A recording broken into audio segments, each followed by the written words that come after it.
So before I get started, let me ask just the people who are here.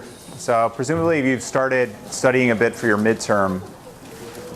I've made an attempt to, put lectures online and do what I can to distribute the information, and I just wanted to see if I could get some feedback on that.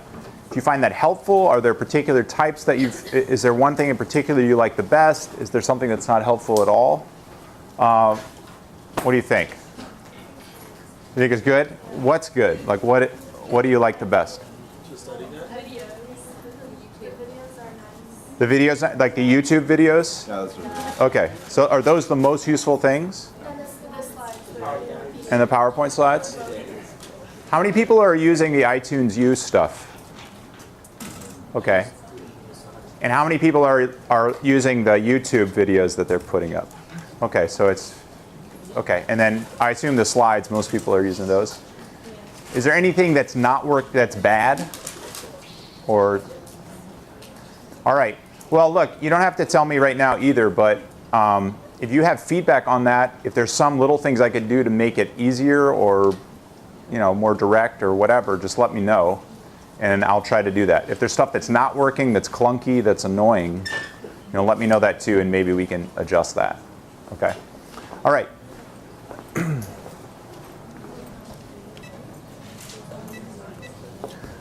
So this is kind of a hybrid lecture. The beginning, the first slice of this lecture I'm going to call Lecture 10A, and that's just a review. I'm going to talk a bit about what's going to be on the midterm and sort of review just very quickly the kinds of things that we're going to be looking for in the midterm tomorrow.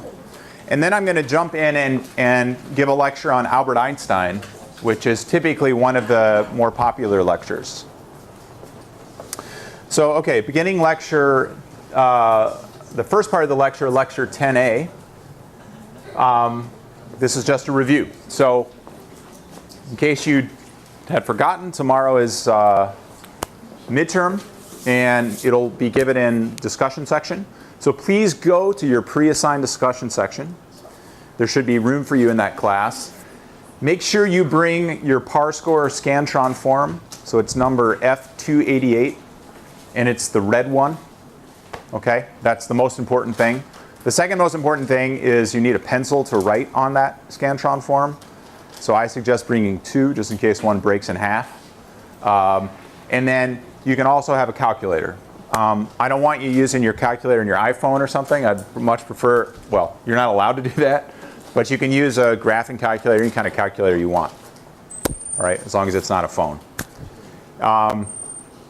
That's going to cover everything through lectures and homework up through January 31st. As you probably know, there's a review guide, just a guide for studying that's been posted on the main website. And so you can go look at that there. That's a little bit more in depth about what I'm, more in depth than probably what I'm going to even talk about today. Basically, I'd like you to know relative timelines. I'm not going to ask you very precise dates, but you should have some idea that Aristotle lived long before Newton, that kind of thing. Like sort of have some rough idea of the way things fit in chronological order, and a sense of the timeline of discovery. Okay, have some sense of relative and approximate sizes of things. Okay, how big is the Milky Way galaxy? How big is the Earth compared to the Sun? Those kinds of things. Just roughly how large those things are is the kind of thing you'll need to know. I'm not going to ask you, like, is it 1.92 meters compared to, like, 1.1 meters or something like that. It's more like order of magnitude kind of stuff that I'd like you to know. Okay. One thing that I've tried to emphasize so far in this class, and it's a general technique that I hope that you'll sort of take away, is that when we're doing things in science, the reason why we believe things is because there's a well thought out procedure for testing ideas. And so, I'd like you to understand what the observations are and reasoning was behind people adopting one model versus another model. Okay? So it doesn't have to be in great detail, but just the basic arguments for why we believe this versus that. So let me just remind you, this the course opened up with a fairly long discussion of sort of pre-scientific ideas about the nature of the universe, so that kind of cosmology. And so it was Aristotle's cosmology and then the subsequent model of Ptolemy that got a lot of discussion. And if you recall, even these early, I would call pre-scientific models of the cosmos were forced to sort of adjust and respond to direct observation. And so if you recall, Aristotle's model, or at least the simplest form of Aristotle's model, where you just have the Earth sitting at the center of the universe and everything going around on circles, where things are following paths all going in the same direction, doesn't work, because the observed motions of planets in the sky actually show retrograde motion. So sometimes they stop and go back and go forward again. And so that's the reason why Ptolemy, many years after this original idea of Aristotle was presented, had to adopt these epicycles. So then what he had is he had planets going on wheels within wheels, loop-de-loops, going around the Earth. And so that could, in principle, allow for this idea that this observation that the planets would go back and forward again. Okay. So this is a long-standing model of the universe, and so this is this idea of epicycles where you have this loop-de-loop. Now it's gone. You know what I mean? Okay, whatever. There's the loop-de-loop. Okay, so the idea is here's the Earth and the planets go around in these loop-de-loops. And of course, this eventually was overthrown, the Keplerian revolution, the Copernican revolution, where Copernicus put forth this idea that no, that's not really what's going on. The sun is sitting still, and the planets are going around the sun. And that's very close to our modern picture, in fact, but it was in fact modified again by Kepler. Kepler said, no, it's actually, the planets are not going around the sun in perfect circles. They're going around in ellipses. And so let's break this preconceived notion, this prejudice, in fact, that everything has to be a circle. Everything has to be a perfect circle in nature. If we just drop that idea and allow instead that the planets orbit around in ellipses, then things get a lot better. And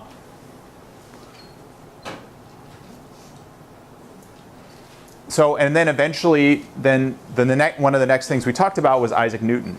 And Isaac Newton presented the law of gravity. And in fact, the law of gravity could explain the fact that the planets orbit the sun in ellipses naturally. And so it all kind of came together. And now you actually have a mathematical theory that gave rise, that explained these results.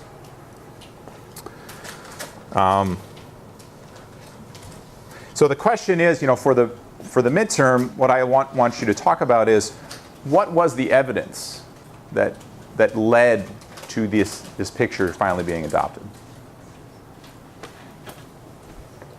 And finally, what were the implications of accepting this theory? So what was different? What are all the implications in terms of understanding the universe, its size, its very nature, after we jump from this sort of basic picture of Aristotle to the basic picture of Copernicus? What did that mean? The other thing I talk quite a bit about is the use of light. So light as this messenger. Light is the way that we actually understand the universe from beyond the Earth. Most of what we know about the universe from beyond the Earth is by collecting light that's either emitted or reflected, etc., from astronomical bodies, and then we take that light and squeeze information out of it. And it turns out there's a lot of information in light. Okay? One of the first things we talked about is this idea of black body radiation. That if you have something that has some temperature, it will tend to emit light in a specific spectrum of radiation. And the wavelength of the light that's emitted, the peak intensity of that light, is correlated with what the temperature of the object is.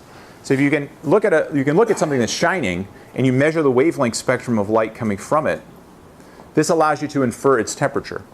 And so that's one way that we understand the surface temperatures of stars that are far beyond the sun. The other thing that we emphasize is that the visible light spectrum is just a tiny window of the full electromagnetic spectrum of light. And so we're sort of biased to think about light as the stuff that we can see, but there's really a lot more going on. And if you think about how much information we gain just by opening our eyes and seeing the visible light, imagine how much information you could obtain about the universe if you could also perceive light in other bands besides just this visible band. And that's what we do with modern detectors. We have modern detectors that we build to try to understand and decipher electromagnetic radiation that's not just visible light, but X-ray, gamma ray, and everything else. So one thing I'd like you to have a sense of is when you hear the word gamma ray, what is that compared to visible light? So it has very short wavelengths compared to visible light, or high frequencies. Okay? It's made of very high energy photons. Whereas longer wavelength light, like radio waves have very long wavelength light. They're made of softer, less energetic photons. The other thing that we talked about in terms of light is how we actually have a little bit of a problem when we're trying to study the universe in many different wavelength bands, in that the atmosphere itself shields us from a lot of this light. Now, that's annoying to astronomers, but it's actually good for our species, okay? Because you don't want lots of gamma rays hitting us. Okay, you don't want a lot of harmful UV radiation hitting us all the time. And the makeup of our atmosphere shields us from a lot of that radiation.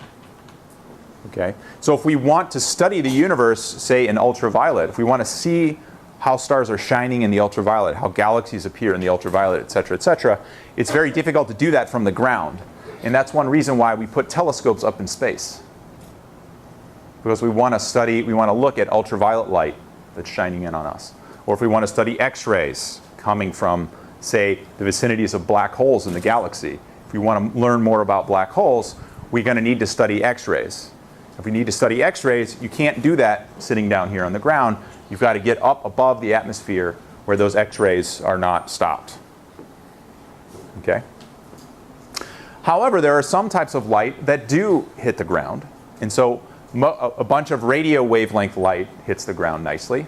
And so if we want to study radio waves from space, we can do that with big radio telescopes just sitting out on Earth. Okay. Are there any questions about that? Yeah. So gamma rays, X-rays, and UVs, they're emitted from other planets or other things? They're emitted by all kinds of things. So, if you have anything that's really hot, if you just think about it in terms of black body radiation, anything that's like 1,000,000 degrees, really hot stuff, they will glow in the X-ray or even shorter wavelengths if it's hot enough, just from black body radiation.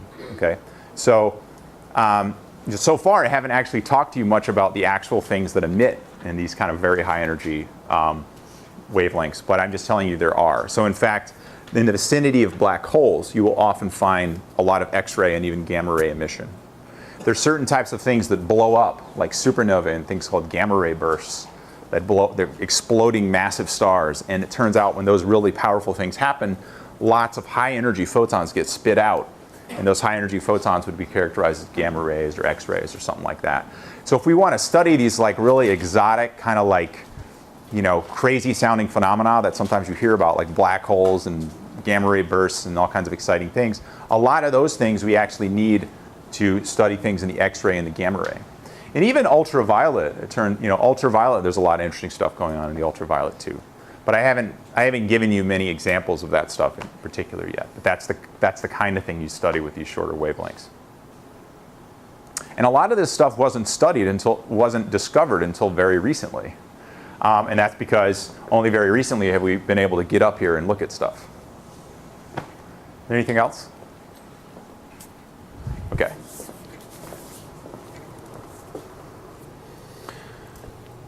Just to remind you, I talked a bit about then the sun. So where does this light come from anyway? Where does all this energy come from that's spitting out of the sun?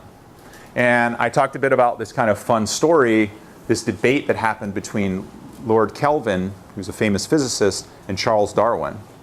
And Darwin had made the case based on natural selection, what he needed for natural selection and erosion on Earth, that the sun and the Earth had to be very old.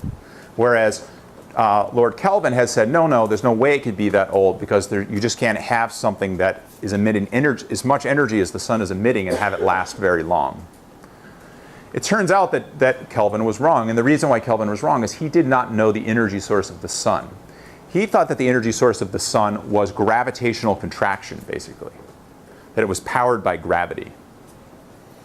And in fact, if you look at some planets, like Jupiter is emitting energy, and the reason why it's emitting energy primarily is it is, in fact, gravitationally contracting.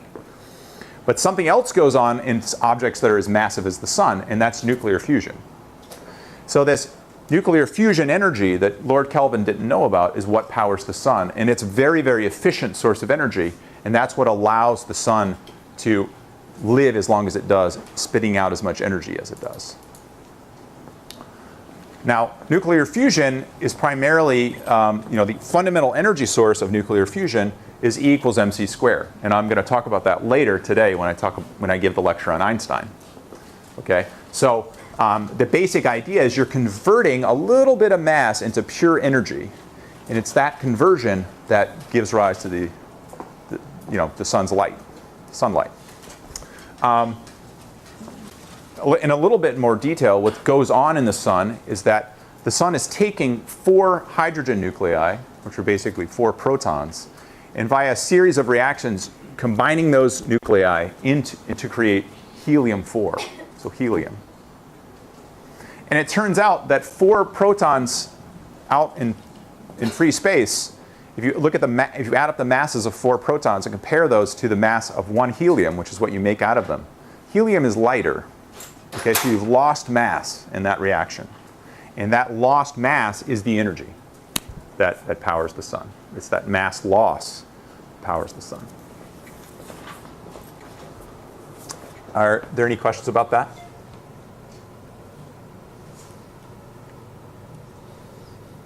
Okay. So there will also be a few math problems on the test. There's an equation sheet that you'll have at the end of the test. This is it. This is also on the study guide. I sent an email out earlier today that the original version of the study guide I posted actually had an extra equation, but that equation was from a lecture that's not covered on your exam, so I think I was confusing you by putting it there, so I took it off. Okay. But what I suggest you do is have a look at this equation sheet before the test so you kind of know where all the equations are. So that then when you look at an equation, you're like, oh, this is a Kepler's law equation. You know where to look in this list. Okay? Are there any questions about that?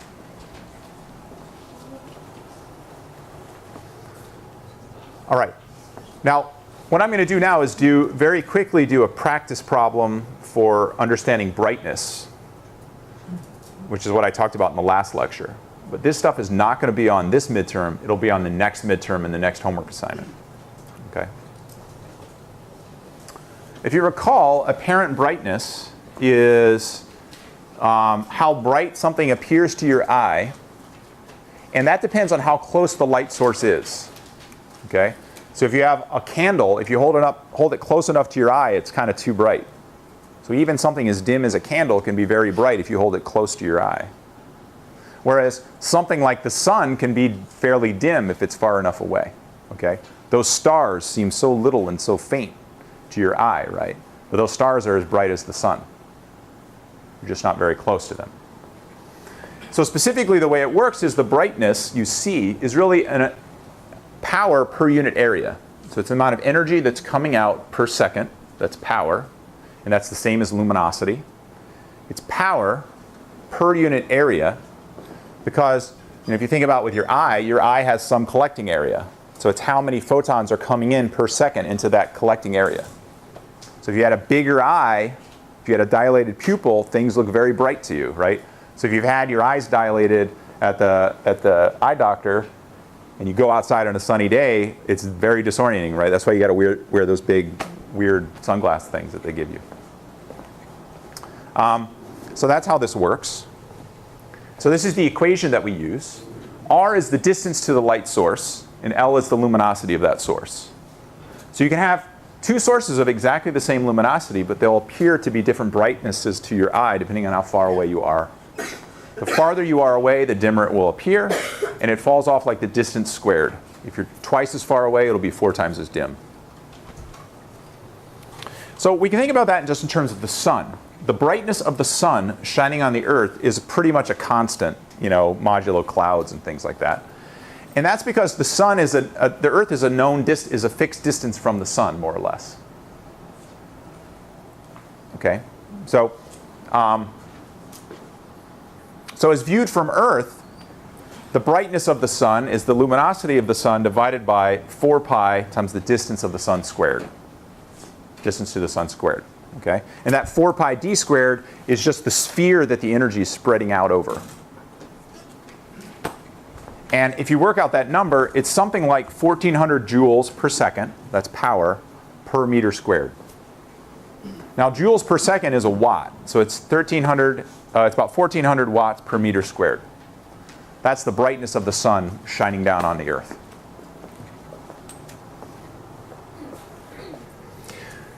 This number has been adjusted a little bit because there's some cloud cover and reflection and that kind of thing, but this is the basic idea. Now, the way to think about it is, so there's this brightness, okay? And so it's how much energy is coming out per unit area. So if you want to figure out how much energy you're collecting per unit time, it depends on how big your collector is. So if you have a collector that has a big area, it's going to be collecting a lot of energy. And if you have a collector that has a small area, it's going to be collecting less energy. Okay? The same thing as having a big pupil compared to a small pupil. So this thing's collecting a lot of power. This thing is collecting less power. So one nice analogy to if you think about this, you can think about a solar panel. So solar panel, we're trying to collect energy directly from the sun and use it to power things, right? And so you get more power, you can collect more of the sun's energy if your solar panel is bigger. Okay? So here are some solar panels. They're sitting on the roof, and they're collecting the sun's energy. So let's just do a quick problem. Let's say you had a house that needs 1,000 watts of power throughout the day to run it, on average. So how big of a solar panel would you need to power your house if the solar panel was 100% efficient? So what I mean by this 100% efficient, there's no losses at all. Every single amount of energy you get from the sun hitting the solar panel, you then can use to power your house. So that's not real, but let's just do that as an example, okay? So then the power you get is the brightness of the sun that's hitting that panel times the area of the panel. And we want to figure out, this B is known. We want to figure out how big A is to make this 1,000 watts. So like I said, the power is 1,370 watts per meter squared. We want to know the area. So let's do this. You plug in 1,370 watts per meter squared times the area we don't know. You set it equal to 1,000 watts. You then divide both sides by 1,370. You do it here, and you work this out, and you get 0.7 meters squared for the area of the solar panel. Okay? That's a little less than a meter on a side. Okay? And that's like 2.5 feet or 3 feet on a side kind of thing. So that's not very big, right? So if you had a 100% efficient solar panel, you could just put it on your roof, it'd be this big, and you could power your house, in principle. Right? So you see, you could, in principle, if you could make this work efficiently, there's a nice energy source there for your house. Now, unfortunately, current cell efficiencies are less than 20%. So you're not going to get 100%. So that means you've got a factor of 5. You've got to go up in area. Okay? So that becomes a bigger chunk of your house. The other problem, of course, is that it's not always daytime. Right? So in the nighttime, you're not collecting this much power. And it's also cloudy sometimes. And the really hard part is storing that energy. So the question is, you do this, but then okay, you have a source of energy, but then what if you don't need it right now? You got to turn your heater on at night, right? So the issue with this is storing the power.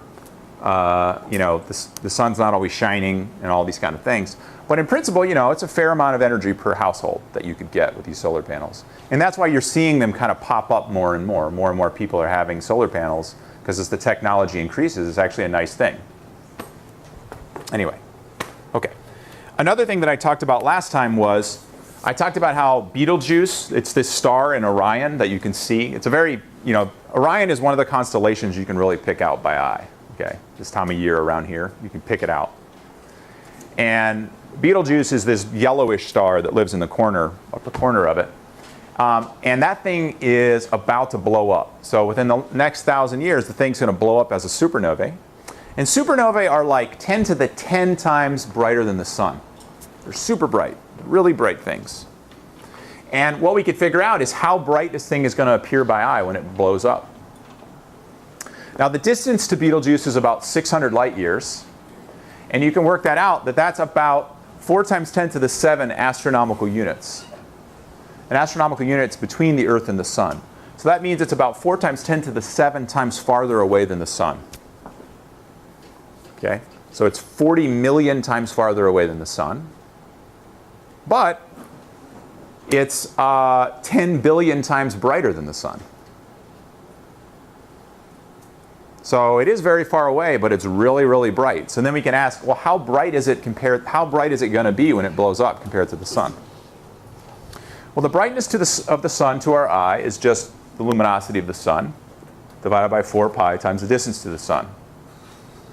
The brightness of Betelgeuse when it blows up is going to be 10 to the 10 times the luminosity of the Sun for L, divided by 4 pi times the distance to that thing squared. But notice I'm carrying the Sun's luminosity here and the Sun's distance here. So then I work out the numbers part. So I do 10 to the 10 divided by 4 times 10 to the 7 squared. I don't forget to divide by 4 pi as well. Or no, I save that. And then what you get is something like 10 to the minus 5 times the brightness of the Sun. So I've carried out this piece, which is just the brightness of the Sun, you see? So what this says is that this thing's going to be 100,000 times less luminous than the Sun to the eye. All right? So it's not going to be as bright as the Sun. It's going to be a lot dimmer than the Sun. However, that's still pretty bright. So first of all, before I say anything, do people get what I'm doing here? Okay. Let's look at this number. It turns out that the full moon is about 400,000 times fainter than the Sun. So this thing is actually brighter than the full moon. So when this thing blows up, and we might be lucky enough that it's going to do it. It might do it in our lifetime. We might see it. And when it does that, you'll be able to see it by eye at night. It'll be brighter than the full moon for a few months. Probably. Maybe. So that would be kind of cool to see. So maybe we'll be lucky and see that. Are there any questions? Yeah? Does that affect us on Earth? Not really. That's not very bright. So that's not going to shoot a bunch of death rays at us and kill us and stuff. So we'll be all right.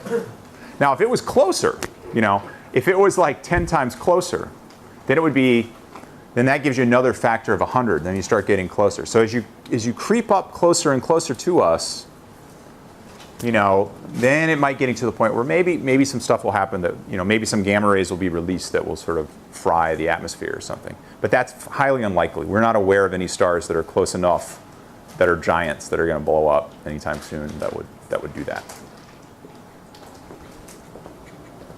But people you always hear these speculations about maybe there's some mass extinction event that happened a long time ago because some ancient supernova was close enough and blew up and shot a bunch of high energy particles and zapped us or something.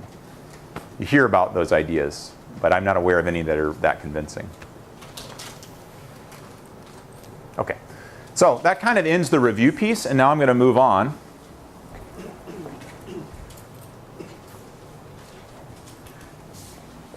So this is lecture 10B. This is on Einstein.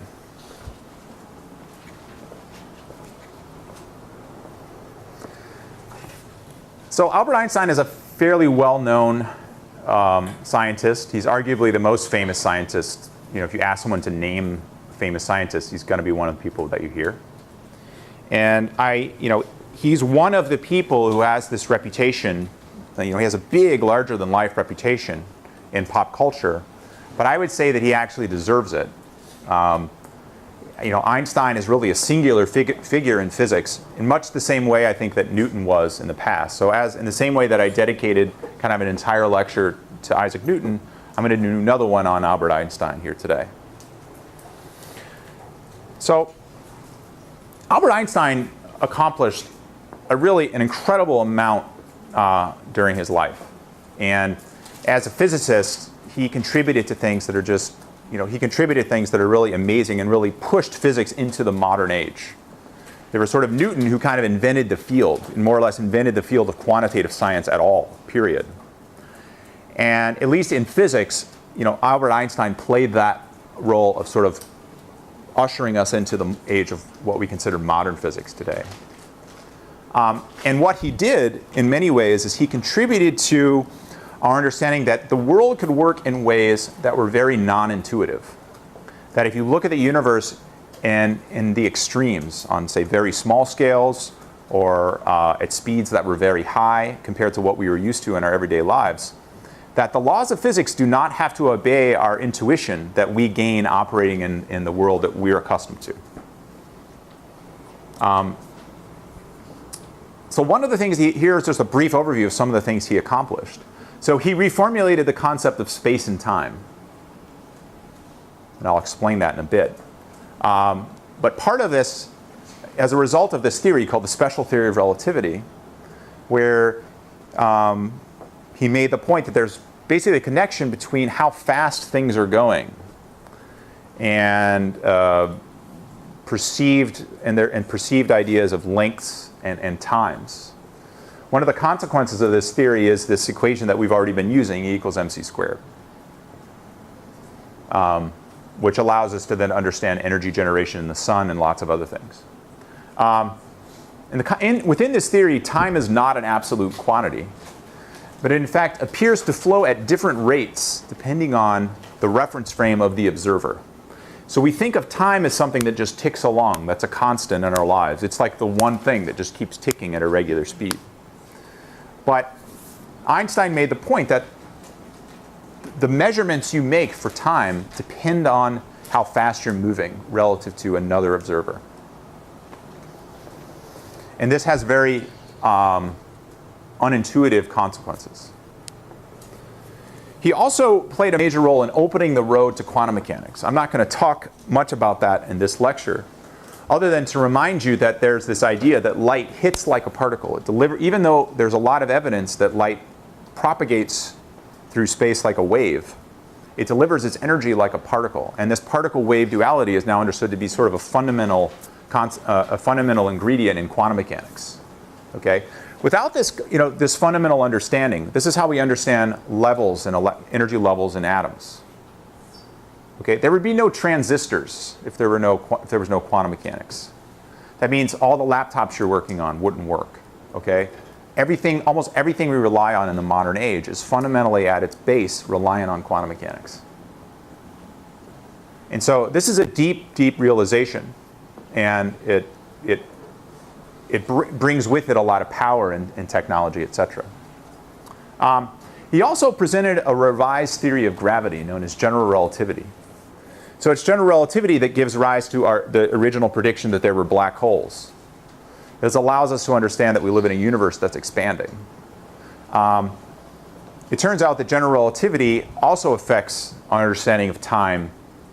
It affects measurements of time, etc. Global positioning satellites, okay, that we use all the time if you've ever used a GPS, those satellites could not tell you where you are if they weren't calculating things in the context of general relativity.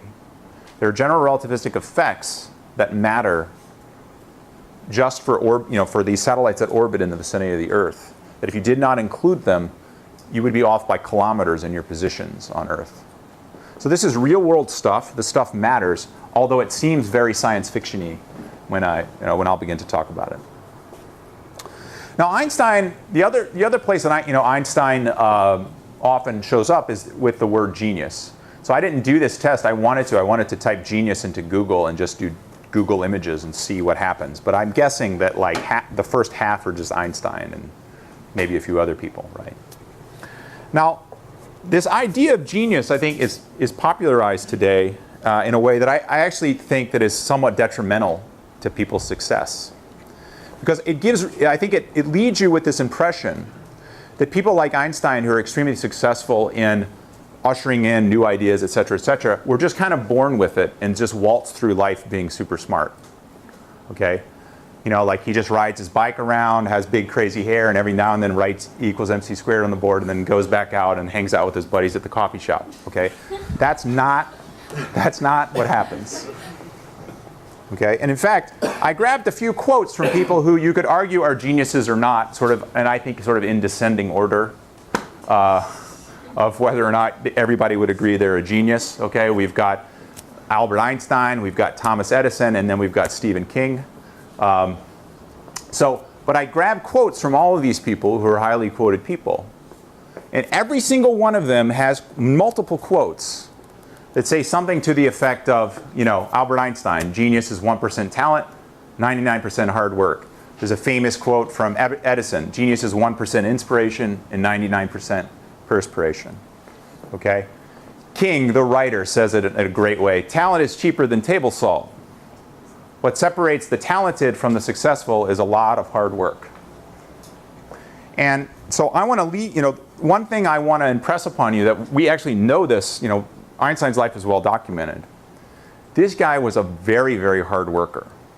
And he worked tirelessly, and he was, sort of compelled. You know, he spent all his time thinking about this stuff and working on it, and he failed a lot. He tried and failed and tried and failed and tried and failed. Okay. So there's another quote from Einstein that, you know, don't worry about your problems with mathematics, mine are greater. Now, when he says mathematics, he's referring to something slightly different than adding numbers together. But I think the point still holds, right? I mean, it's not like, again, it's not like these people just waltz in and get the answer right. They have to work hard. And I think the same is true for anything you do. I'm not familiar with anybody who's, for example, a professor at this school who has gotten there by just kind of waltzing along. Okay? You have to work really hard, and if you encounter something that you don't get the first time and that you have to work towards solving, that's okay. All right? Math is hard, right? Physics is hard. But that makes understanding it so much more exciting and fulfilling. So just because something's a little hard at first doesn't mean you shouldn't try to do it, because that's what real success is. So when Einstein was young, it's interesting to put yourself in the perspective of what the world was like when Einstein was young, in just the same way that I talked about Newton in that context. Okay? So this was sort of 1890. Let's put yourself in 1890. That's around the time when Einstein was a child. These were questions that were fundamental questions in science at that time. So for example, people did not know for sure that atoms and molecules existed. So there was this idea that there were atoms and molecules that moved around in air, but there was no definitive proof that they existed. Okay, so now we take it for granted, right? I mean, you're just like, yeah, everything's made up of atoms and molecules, whatever that means, that's truth. But that was actually not accepted as concrete proof when he was a kid. Okay? And in fact, his Ph.D. thesis in 1905 would go a long way towards solidifying the existence of atoms. This is something that he's not even that famous for now.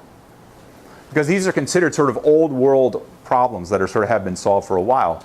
But this gives you a context of what things were like. Also, light was not understood. People had known for a long time that light behaved like a wave. I talked to you about that before.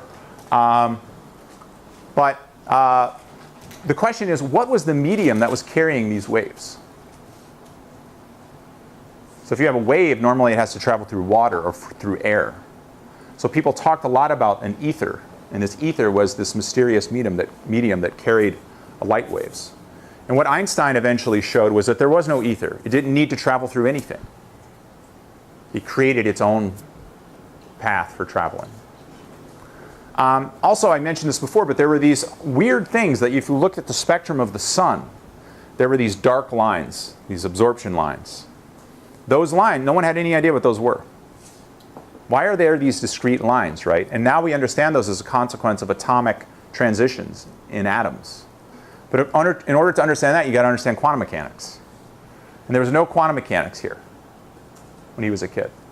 Now, the crazy thing is he would contribute fundamentally to every single one of these questions. these four big questions in physics at the time. And moreover, he would also reformulate the very concept of space and time, derive E equals mc squared, and all this kind of stuff. So he was born in 1879.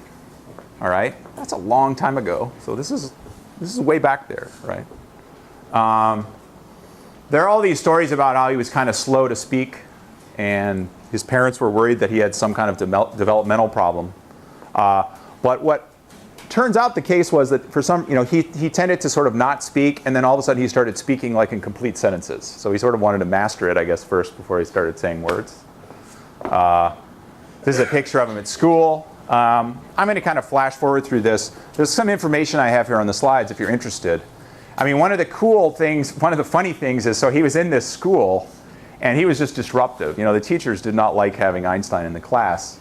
And so, in fact, he got kicked out of school when he was 15 because his very presence in the class, like, the other students didn't respect the teacher because he was in the class, like, just basically giving the teacher all kinds of trouble, I guess. And I kind of feel for the teacher. It would be kind of hard to have just like Einstein in the front row, making you look like a moron all the time. But he was not a big fan of sort of this kind of education. He would have walked out long ago, probably.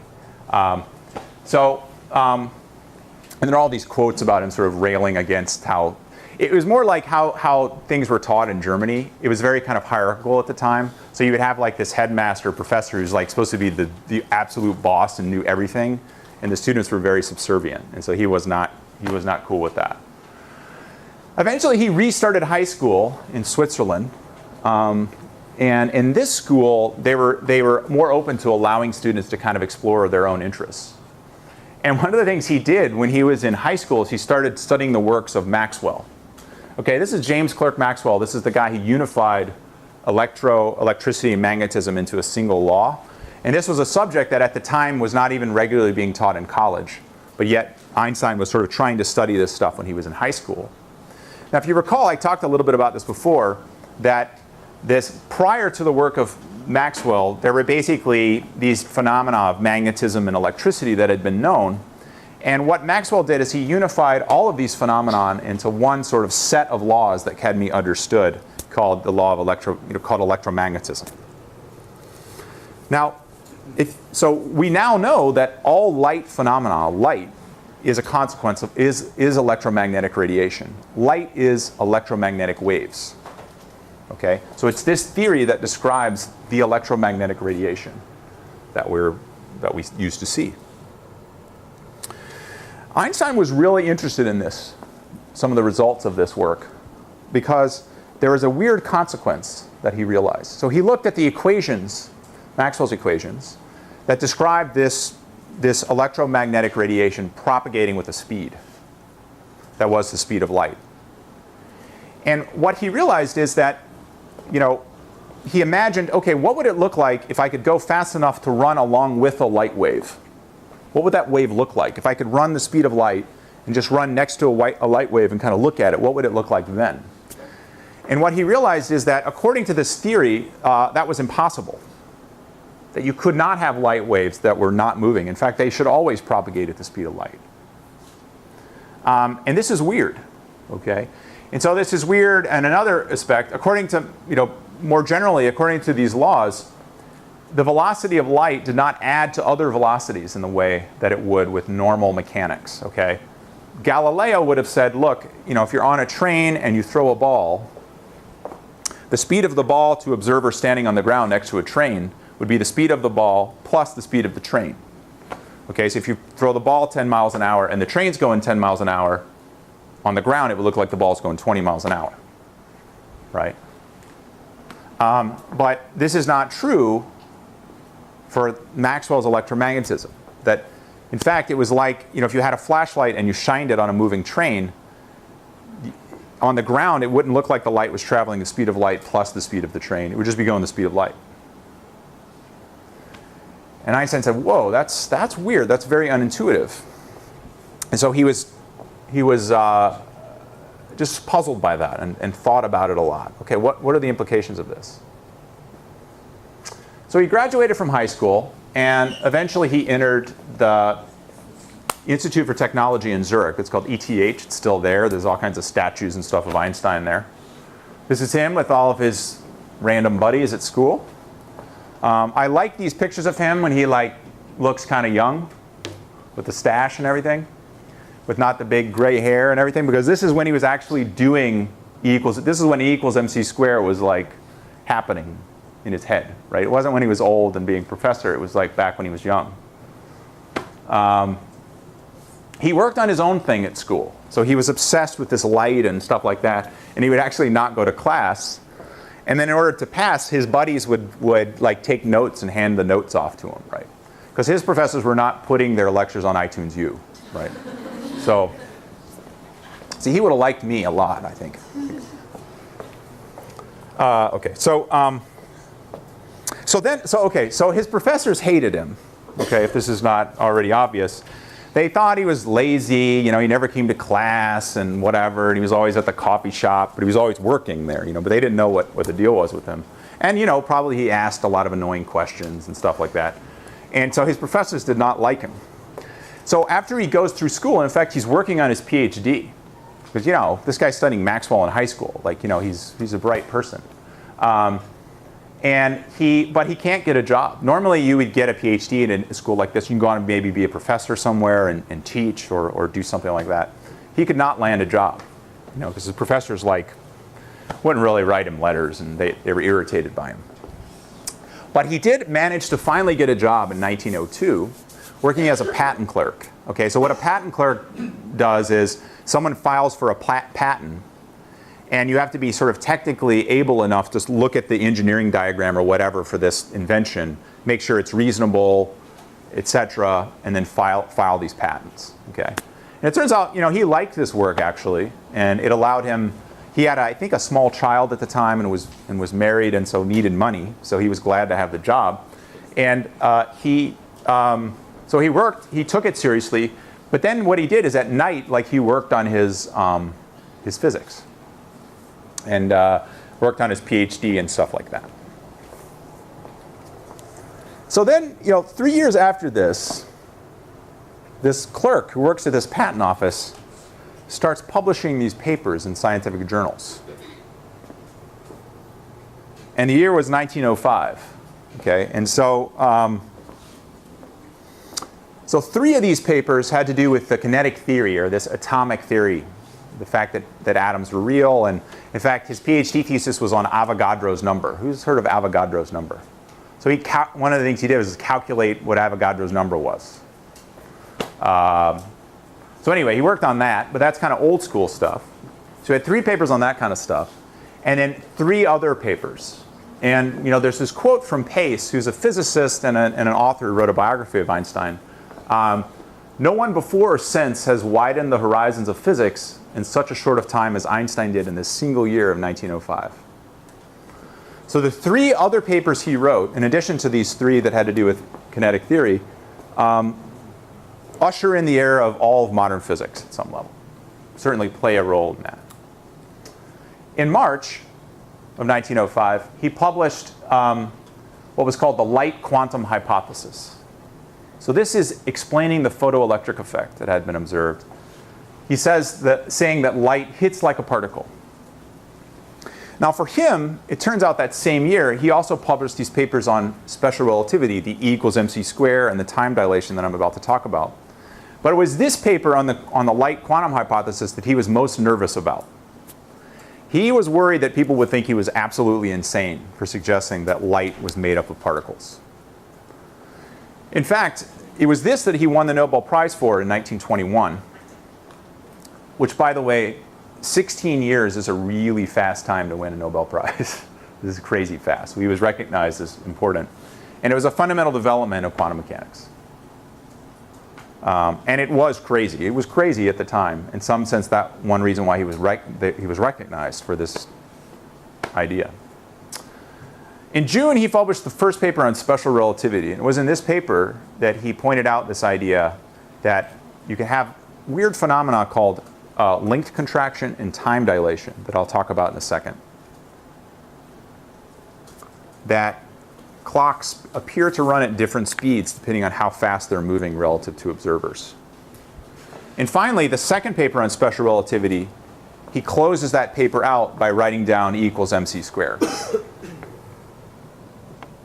So let me focus now on special relativity. I've actually talked a bit about this photon stuff before. So let me now just talk a little bit about special relativity because it's kind of fun.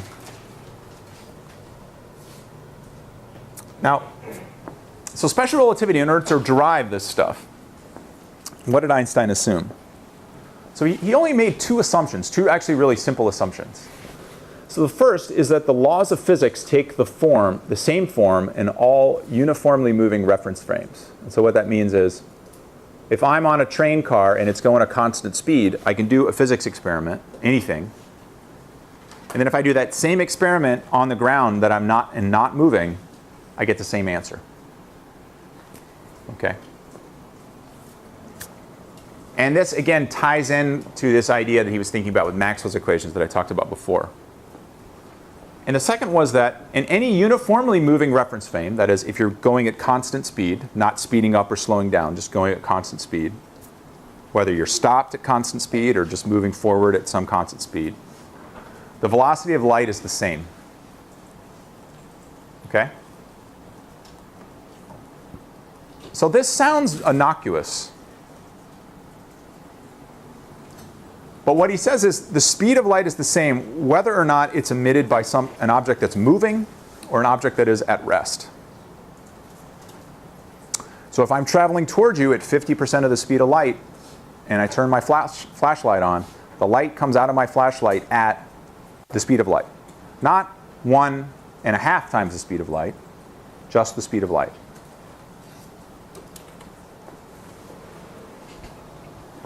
And it turns out if you assume this is true, you can explain a lot of observations that he was interested in. But the implications are sort of funky. Okay.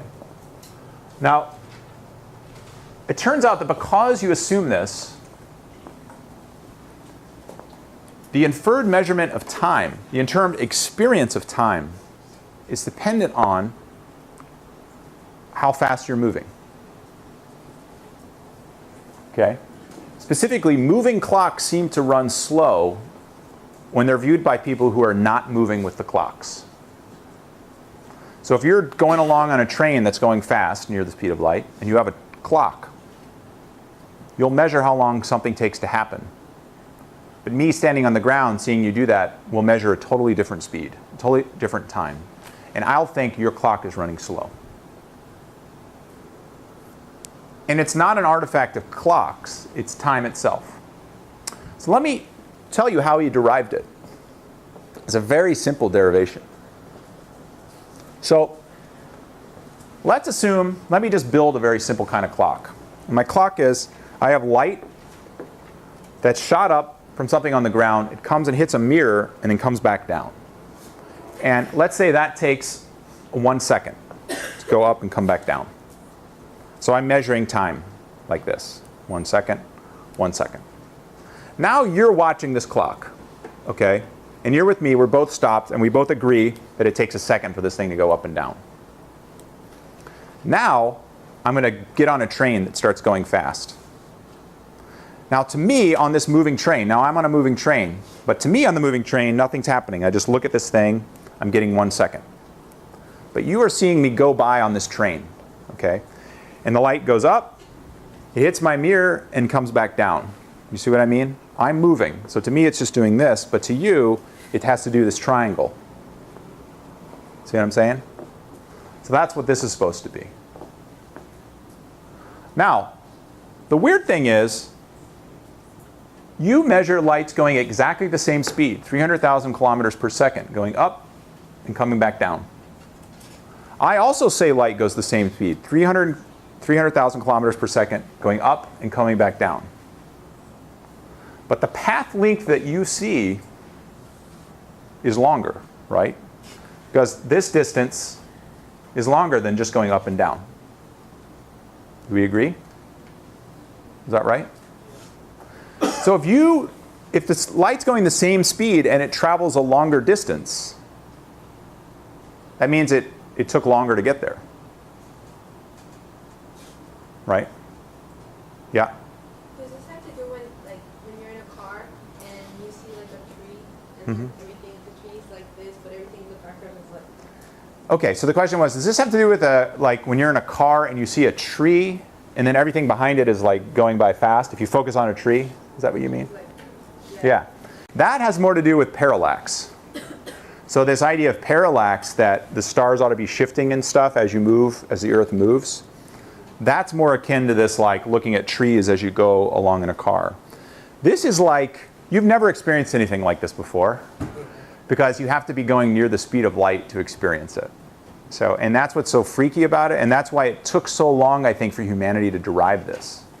Because it defies day-to-day intuition. You have to actually be going close to the speed of light to experience this.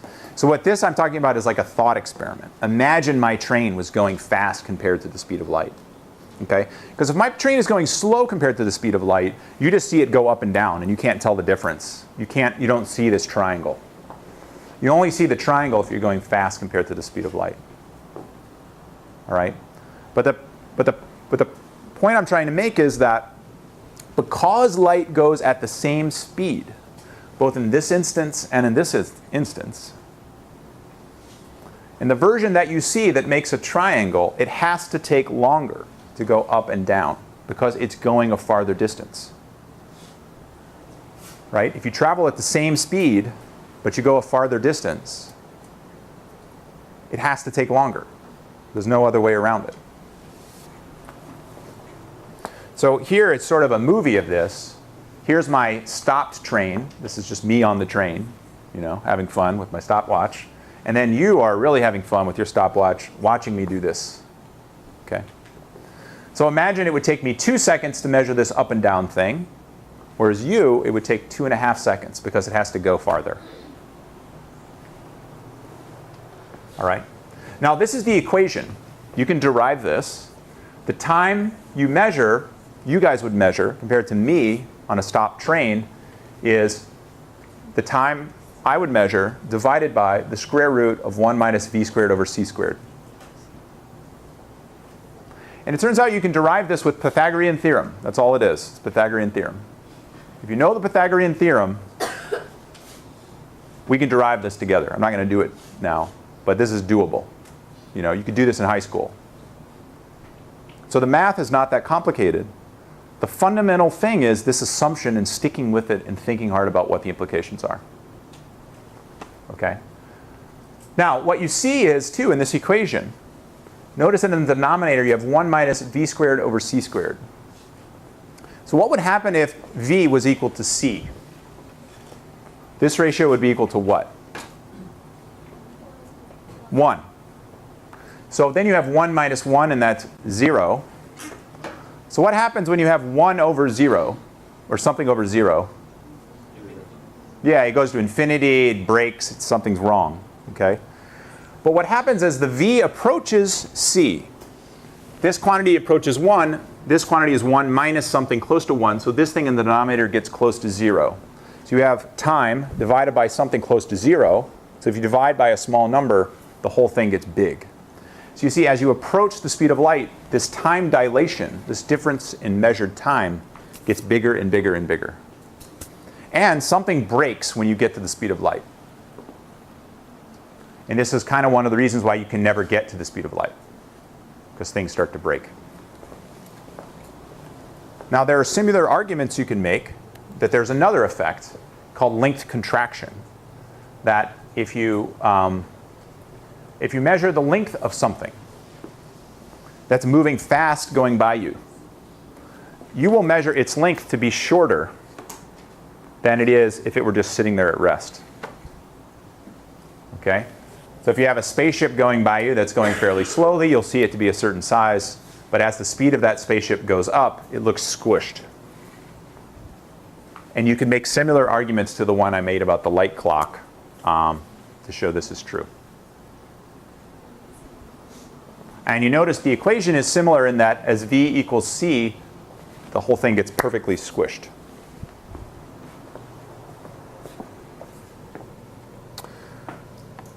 Questions about this?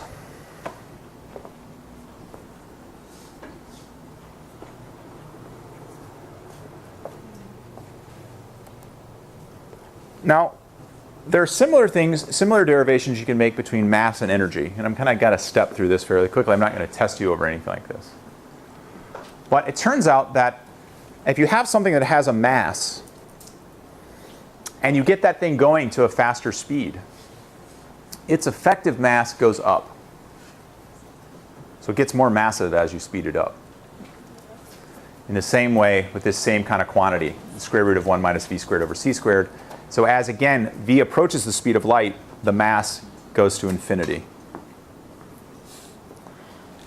Similarly, if the energy of something goes up as you make it go faster, E equals mc squared kind of stuff. Right? So, and the fact that this is true is one reason why it's really hard to accelerate something up to high speeds. Why it's going to be really hard to get anything going half the speed of light. Because if you take something and you accelerate it up to half the speed of light, suddenly it's much more massive than it was before. And recall mass, what is mass? Mass is basically the resistance to acceleration. So the bigger the mass, the harder you have to push it to accelerate to go any faster. So this is why, if you push something up to go faster and faster and faster approaching the speed of light, the thing effectively gets more massive and harder to push.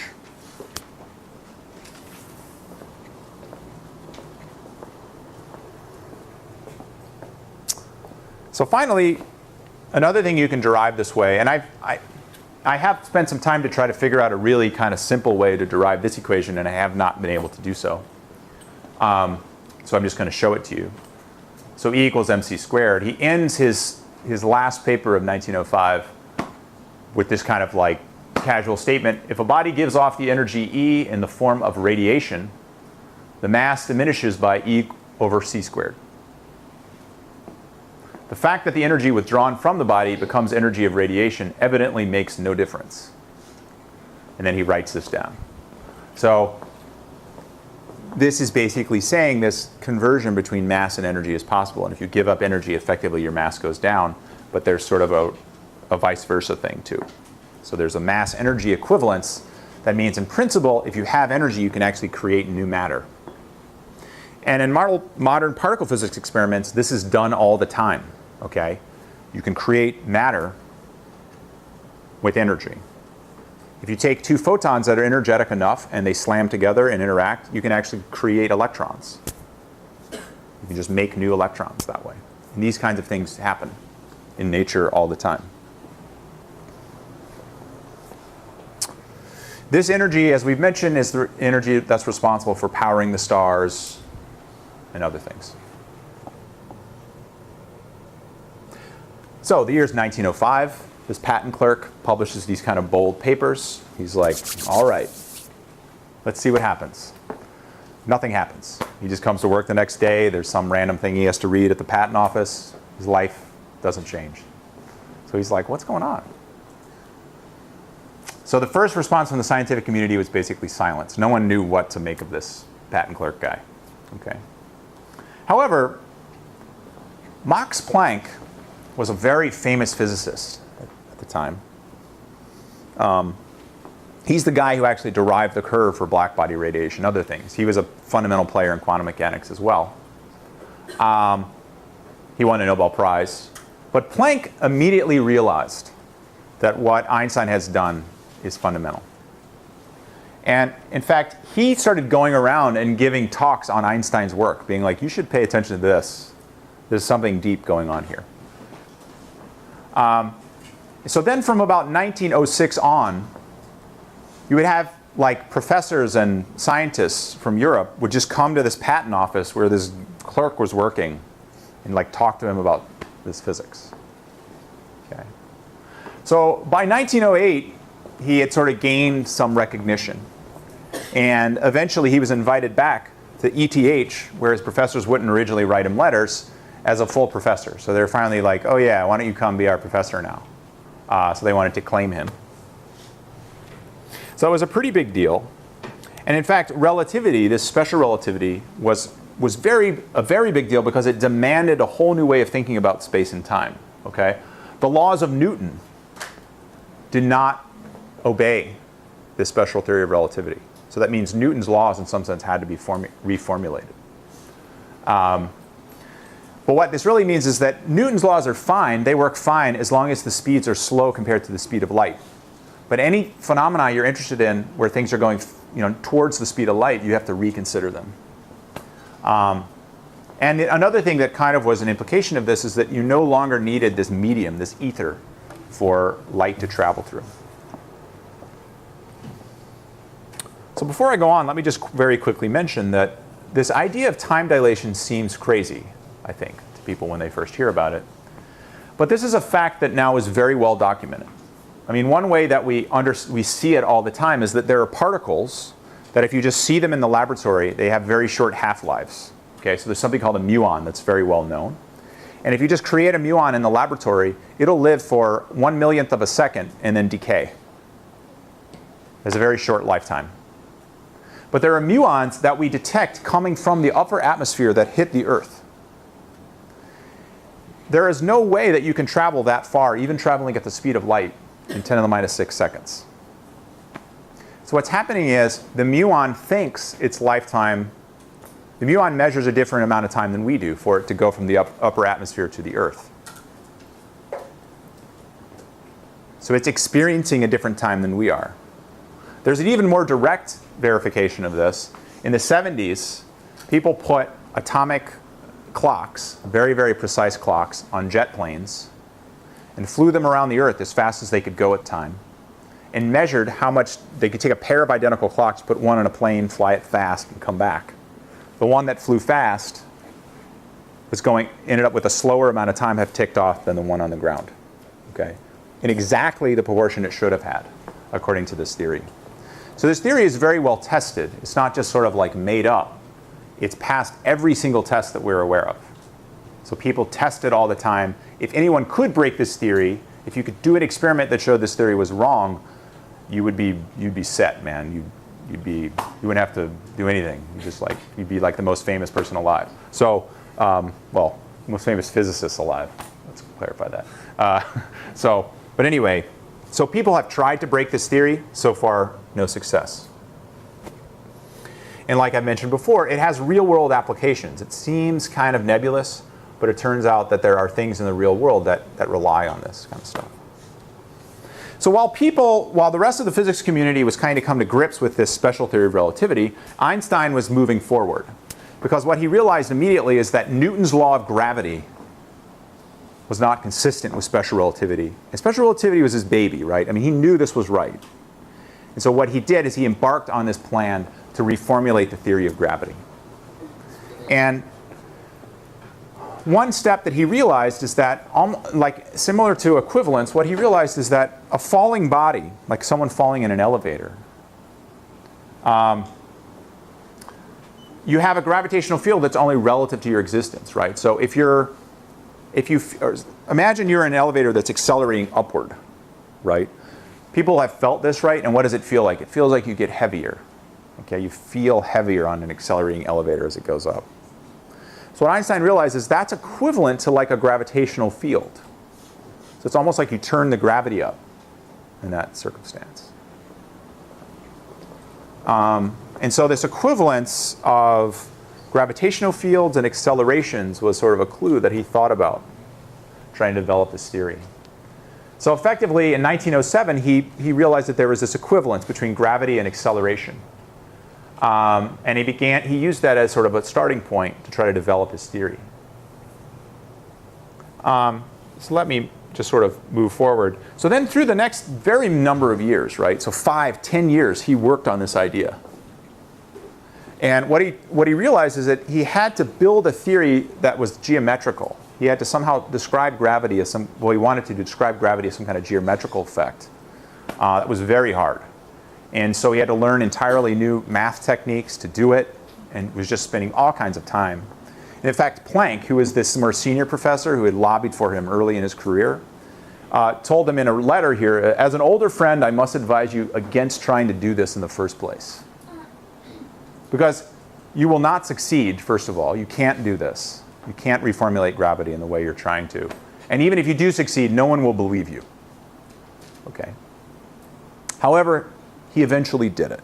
So for almost 10 years, he worked very hard on in deriving this theory. Okay, and these are Einstein years, right? So it's like 50 of my years. I don't know.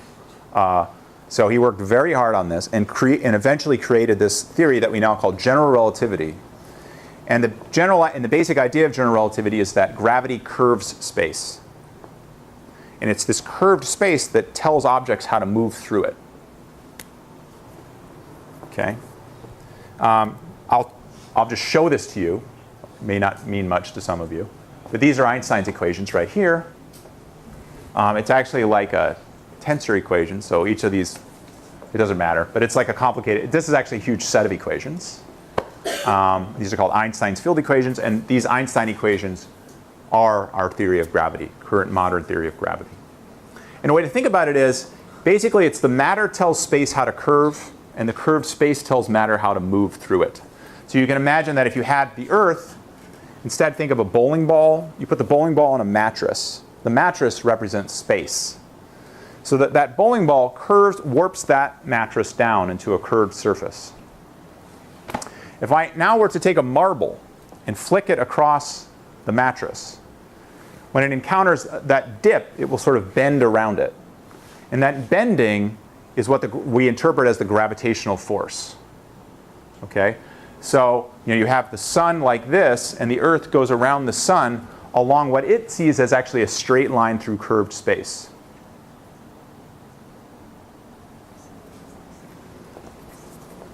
And in fact, the way he formulated it is in terms of something called space-time. Okay, so what we think about it now is you can't decouple space from time because of this time dilation and length contraction and stuff.